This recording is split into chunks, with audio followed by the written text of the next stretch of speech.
Nichar block के भावनगर में जिला कांग्रेस कमेटी के अध्यक्ष उमेश नेगी की अध्यक्षता में रोष रैली निकाली गई, जिसमें विधायक जगत सिंह नेगी और जिला किन्नौर के सभी कांग्रेस कार्यकर्ता शामिल हुए। विधायक जगत सिंह नेगी ने हिमाचल सरकार पर आरोप लगाया कि जिला किन्नौर पंचायती राज चुनाव में सरकारी तंत्र का दुरुपयोग कर लोकतंत्र की हत्या की गई है और साथ ही एसडीएम निचार मनमोहन सिंह के माध्यम से मुख्यमंत्री हिमाचल प्रदेश को उचित कार्रवाई हेतु ज्ञापन भी सौंपा गया। एप्पल न्यूज के लिए भावनगर से संदीप शर्मा की रिपोर्ट।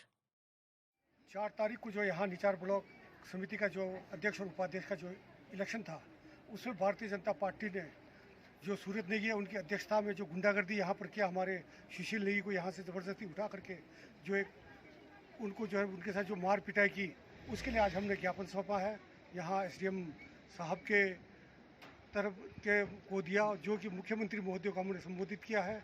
और इसमें हमने ये मांग किया है कि उस दिन के लिए जो भारतीय जनता पार्टी गुंडों ने जो काम किया है उसके लिए एफआईआर दर्ज किया। निचार के अध्यक्ष और उपाध्यक्ष के पद का चुनाव होना था।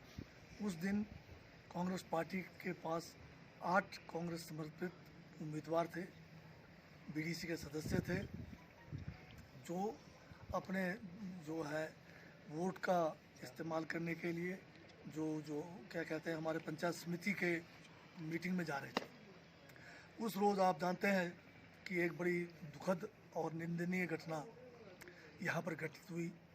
भारतीय जनता पार्टी के कोई 100 से 150 लोग इकट्ठे हुए, उन्होंने गुंडागर्दी की और सुशील जो कटगांव वार्ड से विजयी उम्मीदवार थे, उनको अपने मीटिंग में जाने से इन भाजपा के कार्यकर्ताओं ने ज़ोर ज़बरदस्ती के साथ सुशील के जो है गिरबान में हाथ डालकर उसको जो है लात मुक्के मारकर उसको ज़बरदस्ती अपने गाड़ी में बिठाने की कोशिश की।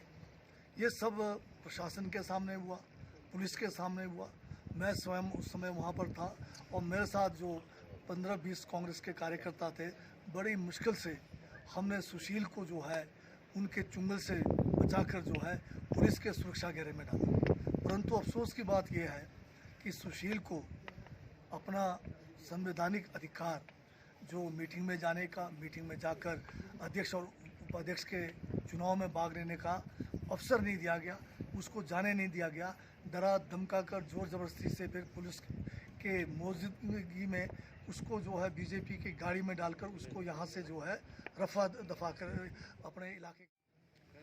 और उस दिन डीएसपी वहाँ मौके पर हाजिर थे, एसडीएम अंदर वहाँ पर जो रिटर्निंग ऑफिसर थे, इनको हमने निवेदन किया कि किसी तरह से सुरक्षा इसको दी जाए और ताकि इसको मीटिंग में जाने दिया जाए, परंतु इसको जाने नहीं दिया गया। उसके बाद मैंने एक प्रेस कॉन्फ्रेंस की, यहाँ पर भी किया और मैंने पीओ के अंदर भी किया।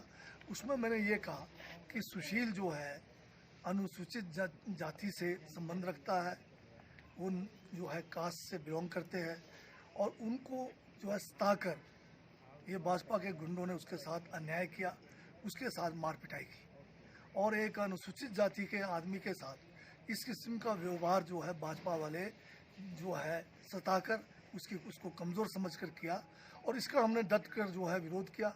अगर हम लोग वहाँ नहीं होते तो ये जो सुशील है उनकी वहाँ पर मैं नहीं समझता कि वो जो है कुछ भी उनके साथ किया जा सकता था, क्योंकि 100 से ज़्यादा की संख्या में ये लोग थे। चारों तरफ से जो है इनको घेर लिया, इनको जो है लात गुस्से मारने लगे, कॉलर से पकड़ के घसीटने लगे। तो उसमें अगर हमने इनको बचाया और इनके पक्ष में हमने कहा कि ये बेचारे अनुसूचित जाति है, बेचारा इसलिए कहा कि असहाय था, कमज़ोर था, अगर हम उसको नहीं बचाते और ये बात हम जग जाहिर नहीं करते तो ये अपनी जो घिनौनी हरकत है बीजेपी वाले, उस पर पर्दा डालने के लिए आजकल इन्होंने सोशल मीडिया में ये कर रखा है कि विधायक ने जो है कोई जाति जो सूचक शब्द कहे हैं। मैं चैलेंज करता हूँ बीजेपी के लोगों को, एक भी शब्द जो जाति सूचक है वो मुझे बताएं। हमें जो है अनुसूचित जाति का दर्जा है, अनुसूचित जनजाति का दर्जा है। बीजेपी में अनुसूचित जाति का जो है इन्होंने जो है एक प्रकोष्ठ भी बनाया हुआ है।